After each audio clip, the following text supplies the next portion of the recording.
আচ্ছা, যে রাজীবদার কাছে এখন যাব। রাজীবদা তো আমাদের সাথে অনেক আলোচনা, অনেক বিষয় আছে। এই যে রাজীব নাম আছে, এর নাম হচ্ছে অভিজিৎ। এই বেদের বিজ্ঞান টপিকে আমাদের ডিবেটার হাবিবের কাছে চরম দোলাই খাইছে। হিন্দু ধর্মের প্রতিনিধিত্ব করে। এর আগে হচ্ছে একবার হচ্ছে এই হাবিব ভাইয়ের সাথে ডিবেট করলো, কইরা অগ্নিবীরের হাতে চর খাইতে চাইলো। তো সেজন্য মুসলমানের নাম ব্যবহার করে আসতে হয়। মানে এদের ধর্মটা হচ্ছে এতটাই হচ্ছে এত নিম্নমানের, অর্থাৎ ওই ধর্ম অনুযায়ী যে একটা নাম রাখছে ওই নামটাও মানে উল্লেখ করতে পারে না। সম্মান বাড়ানোর জন্য দেখেন মুসলমানদের নাম দিচ্ছে, দেখছেন। যাক, সমস্যা নেই, এগুলো তো বন্ডামি প্রধানত দেবেন্দ্র সরস্বতী তার সত্যার্থ প্রকাশের একাদশ সংঘর্ষে লিখছে ধর্মকে বাঁচানোর জন্য বন্ডামি গুলো করা যাবে। এটা হলো কি, নিজের বাপ মা যে একটা শখ করে নাম রাখছে ওই নামটাও দিয়ে মানে আসতে পারে না, মানে এত লজ্জা। হ্যাঁ, আচ্ছা আচ্ছা, রাজীব দাকে আমি এখন একটা কথা বলি। ধরুন আপনি একটা প্রশ্ন করবেন, এটার আনসারের পরে আমরা আপনাকে একটা প্রশ্ন করব, আপনি কি এটা নিবেন?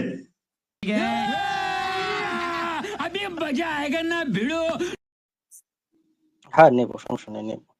আচ্ছা আচ্ছা আচ্ছা, ঠিক আছে, তাহলে আমরা শুরুতে আপনার প্রশ্নটা নিচ্ছি। ये बड़ी अच्छी बात कही आप।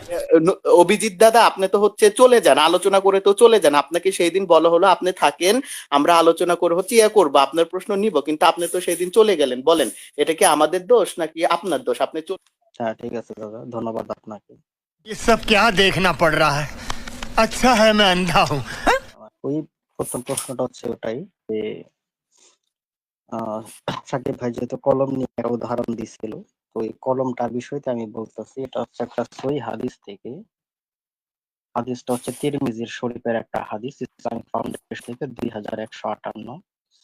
ওই শেষে আর কি লেখা আছে, কলমকে নির্দেশ দিল যে একেবারে যা হয়েছে এবং অনন্তকাল পর্যন্ত যা হবে সব তাকদীর তুমি লিখো।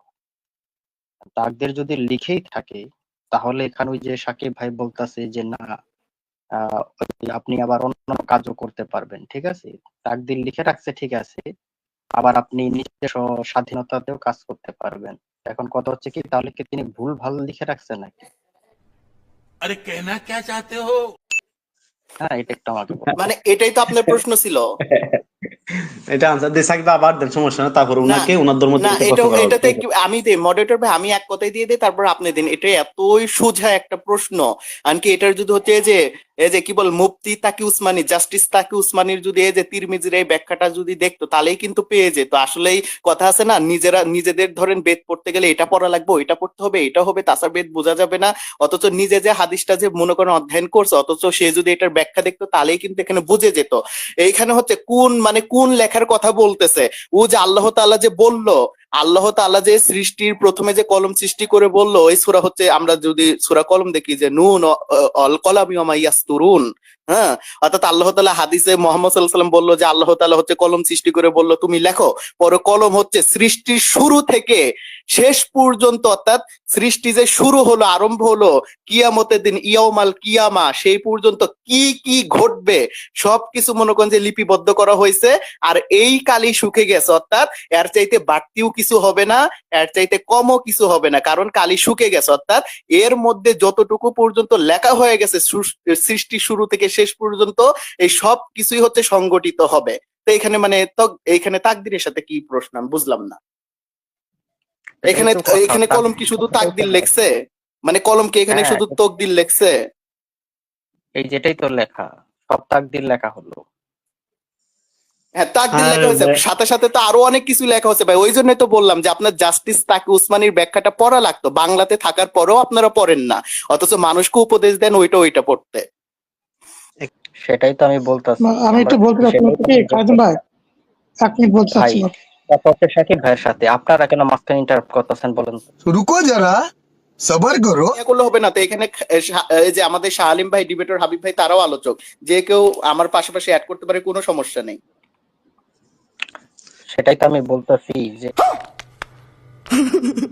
যে এই যে সবকিছু যে লিখে রাখলো, তারপরে যদি আপনি বলতেছেন যে ফ্রি উইলের কথাটা, মানে আল্লাহ যা লিখে রাখছে সেটাকেও যদি আমি লঙ্ঘন করে ফেলি, তাহলে কি তিনি ভুলভাল লিখে রাখছে?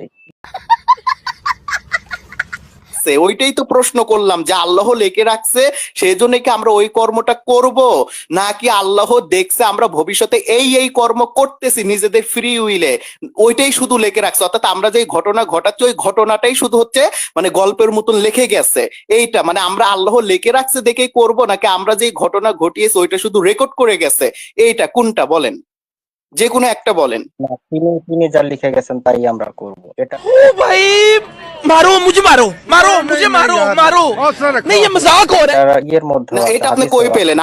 আমি না না, এটা তাহলে আপনার কথার পক্ষে দলিল দেন। আমি যদি বলি যে আমরা ভবিষ্যতে কি কি ঘটাবো এটা আল্লাহ শুধু রেকর্ড করে গেছে, তার বড় প্রমাণ হচ্ছে সূরা হচ্ছে এই কি বলে এই সূরা মুলকের 2 নাম্বার আয়াত, যে আমি জন্ম মৃত্যু সৃষ্টি করেছি এই জন্য যে তোমাদের মধ্যে কর্মকে উত্তম এইটা দেখার জন্য।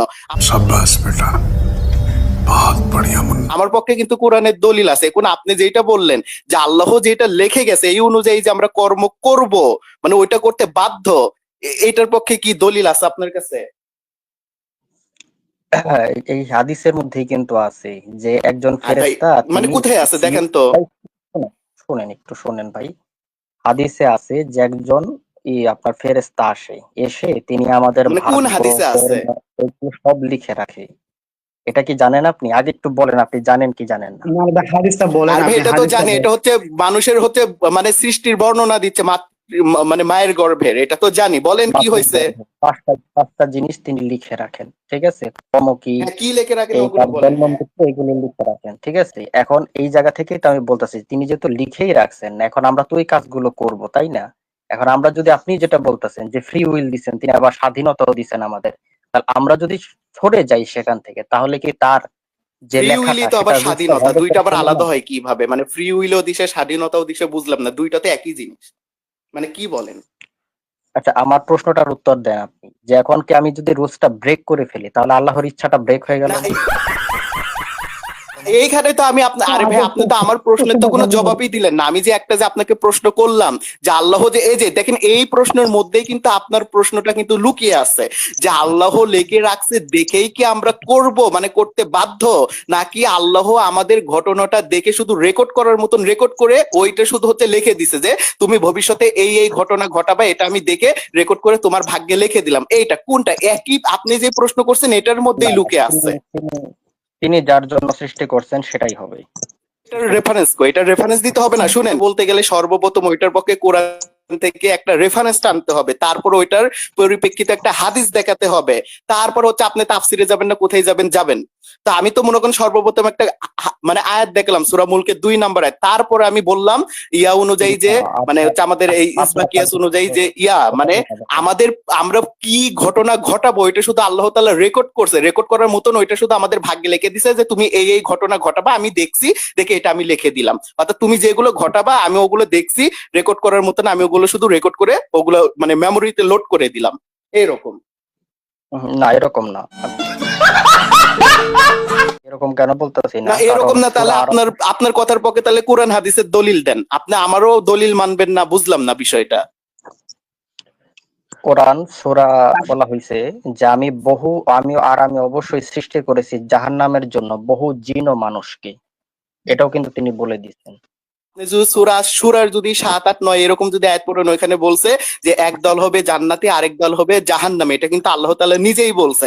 অর্থাৎ এই যে আল্লাহ তাআলা যে সূরা মুলকের যে 2 নাম্বার আয়াত যে দিল, অর্থাৎ তোমাদের মধ্যে প্রতিযোগিতা করে কে কর্মে উত্তম এটা আমি দেখতে চাই, যারা হচ্ছে উত্তম কর্ম করবে না তারাই হবে আর ভাই আমি কোরআনের আয়াত দিচ্ছি, আপনি বলতেছেন না না না, উনি বলেই দিচ্ছেন জাহান্নামের জন্যই সৃষ্টি করছি তাদের, বহু জিন আর মানুষকে জাহান্নামের জন্যই সৃষ্টি করছি। হ্যাঁ, পরের লাইনগুলো পড়েন, ওই পড়েন দেখেন তো পুরো আয়াতটাতে কি বলা হয়েছে। এখানে ফ্রি উইলের যে কথা বলা হচ্ছে আপনি মানতেছেনই না, পড়েন, নিজেই পড়েন। আর আমি সৃষ্টি করেছি দোজকের জন্য বহু জিন ও মানুষ, এই যে স্পষ্ট কথা লেখাই আছে। এবার তাদের পরের অন্তর আছে, লাইনগুলো পড়েন। আর ভাই পরের লাইন আপনি পড়েন না কেন?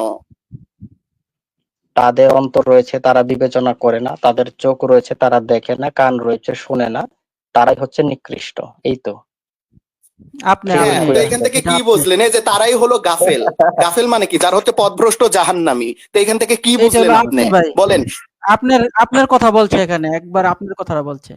আপনি না দেখছেন আল্লাহ শালিম ভাইয়েরা মানুষকে কিভাবে ভুল বোঝায়, কিভাবে মানে ইয়া করে ভ্রান্ত মতবাদে নিয়ে যায়। দেখেন মানে পুরো আয়াতটা পড়লো না, মানে ওই বহু জিন এবং মানুষকে যে জাহান্নামের জন্য তৈরি করছে কি কারণে, এই ওই যে এটুক কারণগুলোই পড়ছে, কিন্তু পরে বলতেছে, এগুলো কিন্তু আর বলে না।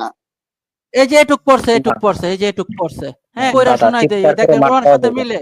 একটু শোনেন, শোনেন, শোনেন, চিল্লায়েন না ভাই, জি, মার পাইবেন না জি আপনি। অবশ্যই আমি একটু কইরা শোনাই দেই, দেখবেন ওনার কথাটাই বলছে এখানে। তাদের অন্তর রয়েছে, তার দ্বারা বিবেচনা করে না। তাদের চোখ রয়েছে, তারা দেখে না। দেখছেন, এইটা কিন্তু বড় একটা লাইন। সে কিন্তু দেখছে কিন্তু পড়ে নাই, দেখে নাই। দেখছেন, এর সাথে মিলতেছে। আর তাদের কান রয়েছে, তা তারা শোনে না। এই যে আমরা বলতেছি ভাই পরেরটা পড়েন, পরেরটা পড়েন, হ্যাঁ কিন্তু শুনতেছে না, এর কথাই বলছে। তারপর দেখেন তারা চতুষ্পদ জন্তুর মতো। এরা আসলে এর দুই পাও, কিন্তু এরা ওই চতুষ্পদ জন্তু আছে না, গরু, এই গরুর মতো। তারপরে বরং তাদের চেয়েও নিকৃষ্ট, মানে গরুর চেয়ে নিকৃষ্ট এরা। তারাই হলো গাফেল, এই লোকটা গাফেল। হ্যাঁ শালিম ভাই, গাফেল মানে হচ্ছে যারা জাহান্নামী। সে যদি পুরো একটা পড়তো তাহলে কিন্তু নিজেই পেয়ে যেত যে এখানে জাহান্নামী বলার কারণটা কি।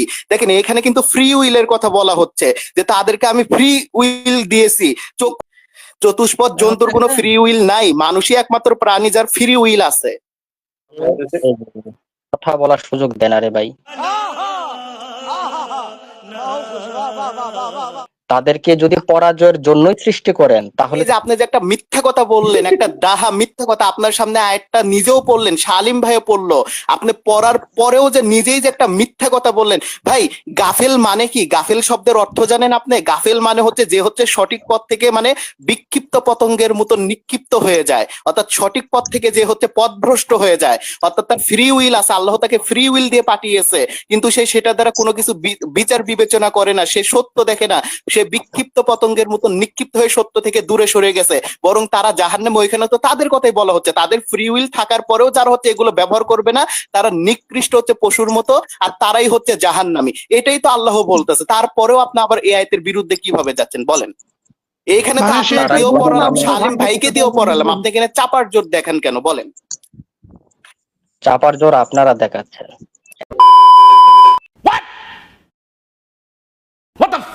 আমরা কোরআনের অনুবাদটাই কিন্তু তাকে দেখেন, ইবনে কাসির এখানে ব্যাখ্যা করতেছে যে তাদের অন্তর রয়েছে কিন্তু তারা অনুধাবন এই যে করে না, চক্ষু রয়েছে কিন্তু দেখে না, কান রয়েছে কিন্তু শোনে না।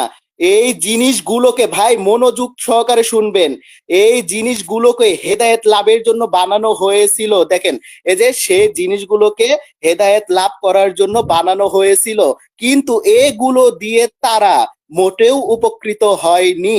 দেখছেন মানে এখানে কি বুঝলেন বলেন? মানে কেন এখানে হচ্ছে হয়নি? ফ্রি কারণ উইলের আল্লাহর কথা জন্য সৃষ্টি বলতেছে, করেছেন। আর সে বলতেছে এখানে নাকি হচ্ছে এটার সাথে কোনো সম্পর্ক নেই। মানে আল্লাহ তাআলা বলতেছে আমি এই যে ইবনে কাসির বলতেছে যে আল্লাহ তাআলা মানব জাতিকে চোখ দিয়েছে, মুখ দিয়েছে, হাত দিয়েছে, কান দিয়েছে, হ্যাঁ, যেন তারা হেদায়েত লাভ করতে পারে, কিন্তু এগুলো দিয়ে তারা মোটেও উপকৃত হয়নি, সেই জন্যই তারা জাহান্নামী। শুনে না, তারা গাফেল, তারা দেখেও দেখে না, তাদের অন্তর আছে, অন্তর দিয়ে তারা এগুলাকে ইয়া করে না। এটা স্পষ্ট বলে দিয়েছে, একটা এই ক্লাস 2-7 এর ফুলাফাইনটা পর্যন্ত বুঝবে, কিন্তু আপনি বুঝতেছেন না। এখন বিষয়টা হচ্ছে আমাদের পক্ষ থেকে আপনি যে প্রশ্নটি করছেন সেটা আনসার দেওয়া হয়েছে।